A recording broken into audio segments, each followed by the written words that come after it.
straight conference na nahuli kayo sa Philippine Cup semifinals, kami pa rin sa Liga Beer. Ano lang yung naging reaction niyo after the buzzer, especially after this match? Well, syempre malungkot, no? Syempre, talo kami. But, alam naman natin San Miguel, from all Filipino, very tough team.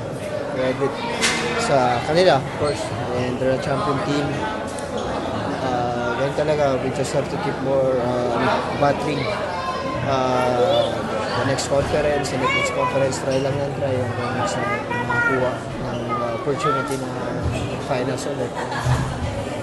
But overall, they deserve to win the series. Scott Comfort, nababa niyo yung lamang sa 4 na lang eh. And then, lumayo ulit yung San Miguel 10-0 run.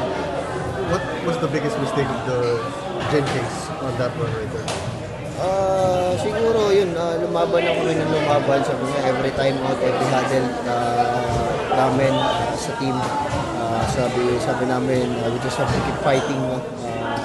Baka sa dulo, makakuha kami ng momentum. But, you know, San Miguel, mayroon talagang sagot palagi. Plus, CJ talagang pumutok, grabe. So, they deserve. Daddy! Yes? Scott, paano yan? May pahinga ka pa ba since malapit na yung second window? I think ito yung medyo mahaba konti kahit pa paano wala, hindi agad yung window. No? Medyo makapagpahinga at family time muna. Live sharing na lang.